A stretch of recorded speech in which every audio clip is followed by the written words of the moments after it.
nasaan po ako nung burol niya, tanungin niyo po sila dahil lahat sila, alam nila kung sino kami ni Cheska. We were there. Kung kabit po ako, nanira ako ng pamilya, sana may maglakas ng loob na sabihin na wala na sila ni Pia nung dumating ako sa buhay niya. Okay, hi guys! Big love shoutout po sa inyong lahat. So ito guys, viral ito ngayon guys. Marami na rin mga vloggers na nagre-reaction patungkol rito, ano. Ito nga po, no, sinagot na po ni Ma'am Abigail Rait ang mga issue, no. Mga issue na puro daw mga misleading. Ang dami kasing gumagawa ng content ngayon na itong mga magaluna daw ay nag-request daw ng DNA test kay Francesca, which is hindi naman totoo. Ang totoo talaga niyan guys, ang mga pamilya Magaluna ay nanahimik dahil alam na alam po nila ang relasyon ni Francis M. at ni Abigail Rait. And FYI, nung burol po ni Francis M., nandun pala itong si Ma'am Abigail Rait kasama po ang kanilang anak ni Francis M. na si Francesca. Kayo talaga, no? Yung mga nagko-content dyan, tama na po, no? Yung iba, kinukuha nila yung mga clip, ginagawang intro, tapos gumagawa ng istorya, kesyo ganun, nagagalit daw si Ma'am Pia kay Abigail Rait ngayon, which is hindi naman po totoo, dahil nanahimik nga po, no, ang pamilya Magaluna, wala pa po silang sagot patungkol po sa paglabas ni Ma'am Abigail at ni Francesca sa social media. Sinabi rin ni Ma'am Abigail Rait sa video na ito na sana may lumantad at magsabi na nung time na yon single si Francis M. nung naging sila.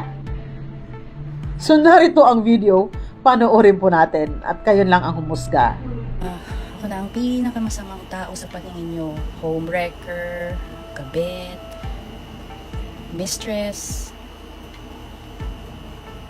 Lahat na ng adjective na nagamit nyo, tanggap ko po.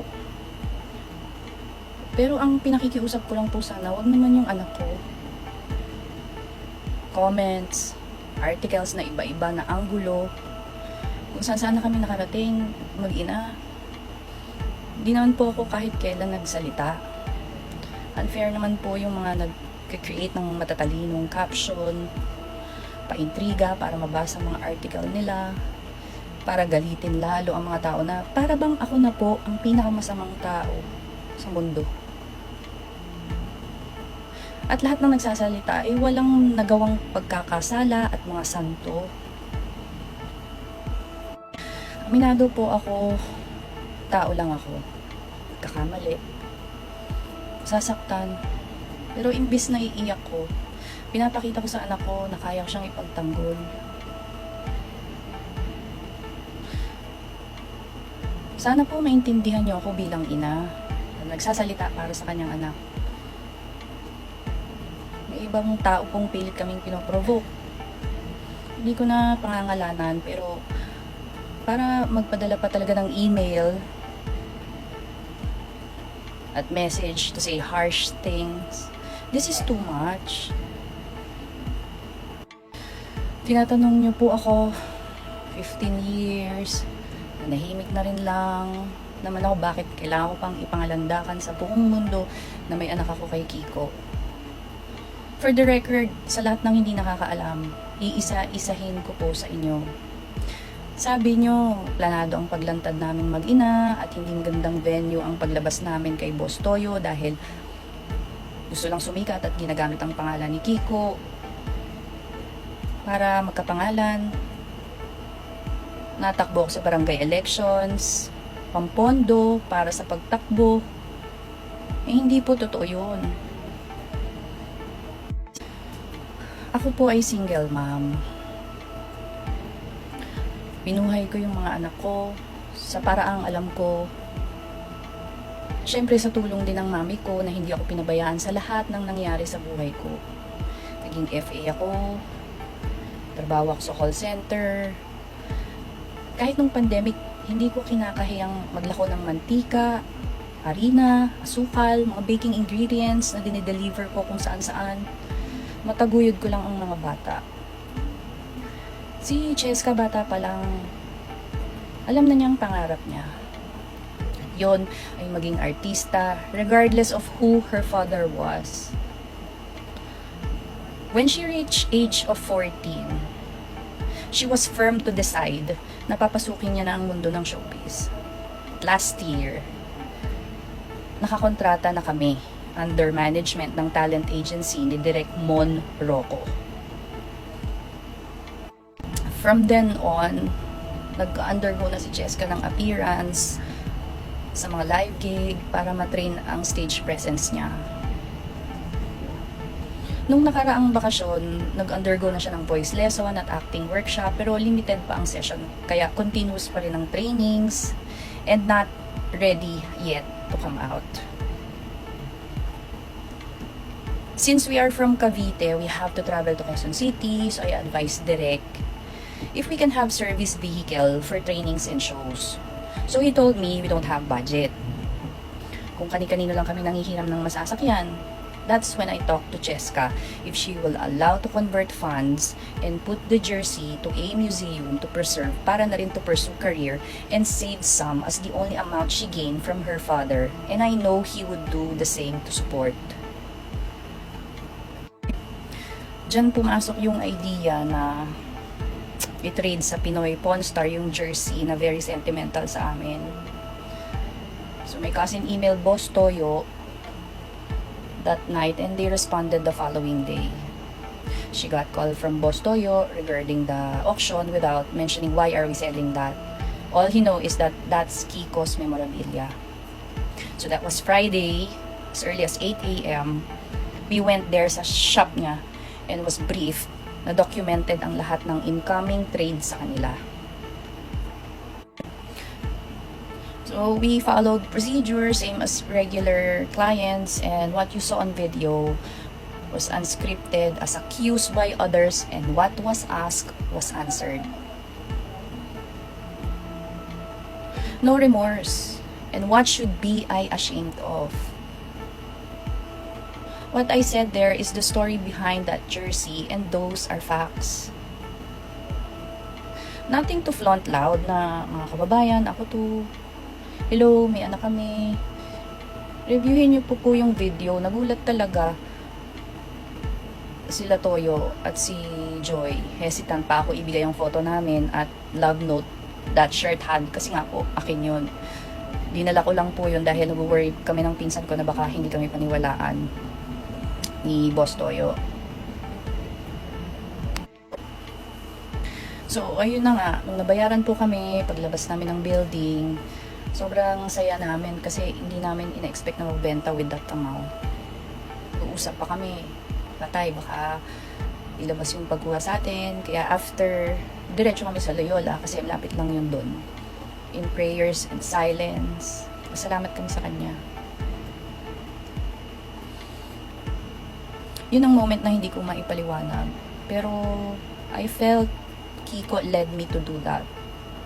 I told him thankful si Cheska because she will follow her dreams and you're still beside her.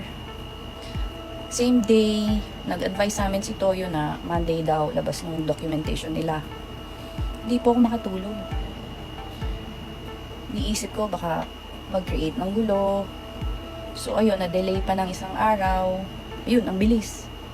Pagkakita ko sa phone ko, naging national issue na po ako ng buong Pilipinas. Bilis lahat ng pangyayari. Dumami puri nung una. Hanggang sa naglabasa na lahat ng emotion ng netizens. Tag ako, proud kabit, illegitimate child. Patahimikin ko ng kaluluwa ni Kiko. Napakapal ng mukha ko. Masyadong maingay, insensitive para sa pamilya at kung ano. Para sa kalinawan po ng lahat. Wala po akong pinaglalaban. Nagkataon lang, nagbenta ako ng jersey ni Kiko para suportahan ang karerang tinatahak ng anak niya. Yun lang po yun. And the rest is history. Sinasabi po ng mga tao, walang kasalanan ng anak ko, nanay dapat ang i-bash nyo. Pero di maiwasan ang duda, kumpara, at masakit nito, panlalait sa anak ko na sa dami hindi ko naiisa-isahin. Ordinaryong bata lang po si Cheska na napakadaming pangarap. Mag-isa lang po ako sumusuporta sa kanya with my mom. At walang magulang ang hindi kayang gawin ang lahat para sa anak niya. Sa lahat po ng nasaktan sa pamilya po ni Kiko. Hihingi po ako ng dispensa sa lahat ng kaguluhang to. Hindi ko po pinagmamalaki ang naging pagkakasala ko, pero tao lang po ako. Hindi ako perpekto. Hindi po ako magpe-pretend ng kung ano-ano ang ayon sa gusto ng mga mapanghusgang tao. Kung mali man po ang paglantad namin mag-ina, I'm sorry. Pero hindi nyo ako kailangan husgahan sa kung ano lang ang nababasa nyong pinalala ng opinyon ng mga mapanghusgang tao at gumagawa ng content para lalong palalain ang sitwasyon. Aitin nyo po ako, tanggap ko yun. Pero ang paratangan nyo ng kung anak niya, anak ko, magsasalita po ako. Hindi ako maalam sa batas, pero ang tanong ko po, ang hindi alam ng nakakarami na nung nagkarelasyon kami ni Kiko, hanggang sa mamatay siya, alam ko ano ang estado ko sa buhay niya. Yan, tinatanong niyo po, nasan ako? Noong mga panahong nagkasakit siya, buntis po ako noon. Nanganak, naka-confine na siya noon. Nakabalik. 2 months na si Cheska, then hindi na siya nakalabas pa. Araw-araw po ako ang kausap niya. Gusto ko pong pumunta pero ayaw ko na pong dagdagan yung pangyayari. Ayaw ko nang dagdagan yung pinagdadaanan nila. Masakit, pero tulad nila, lahat kami umaasang kakayanin niya at gagaling siya. Pero hindi na niya kinaya. Nasaan po ako nung burol niya? Tanungin niyo po sila dahil lahat sila alam nila kung sino kami ni Cheska. We were there. Ito na lang din po ang tanong na gusto ko din po sanang maliwanagan. Kung kabit po ako, nanira ako ng pamilya, sana may maglakas ng loob na sabihin na wala na sila ni Pia nung dumating ako sa buhay niya. Dalaga po ako nung naging kami ni Kiko. Wala na po siya sa family residence nila for years. And wala po akong na-violate na batas sa Pilipinas dahil single po ang marital status ng partner ko hanggang sa kinamatayan niya. Ipinaliwanag sa akin ni Kiko from the start what we are facing, documents will show. Kaya ipinagpaalam niyan sa mami ko at saka sa pamilya ko, sa lola ko. Wala po akong hinahabol. Masyado nang matagal lahat ng nangyari. We're not expecting approval or acceptance, but respect. We are all children of God. And no label kung ano man ang origin ng pinanggalingan natin. Lahat tayo may mga pribadong problema sa mga kanya-kanya nating pamilya. And I believe we just all want the best for our children. Huwag po sanang husgahan ng isang tao. Batay sa narinig at nabasa ninyo. Alamin niyo muna ang buong kwento bago niyo siraan ang kanyang pagkatao. Please po, I hope this video will clarify all and stop hatred.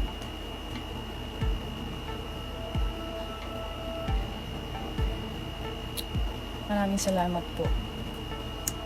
So, ayan po, no, hintayin lang natin na may magsalita, no, para patunayan na single nga talaga si Francis M. nung time na yon at hiwalay na si Ma'am Pia at si Francis M. Hintayin lang natin na magsalita si Ma'am Pia kasi hanggang ngayon ay nanahimik po sila at hindi po totoo. Yung mga nagko-content dyan, gumagawa ng istorya para lang magka-views, puro mga clickbait, puro mga misleading, samantalang nanahimik pa naman ang pamilyang Magalona hanggang ngayon. O diba? So ano po ang masasabi sa video ito? Comment down below lang po.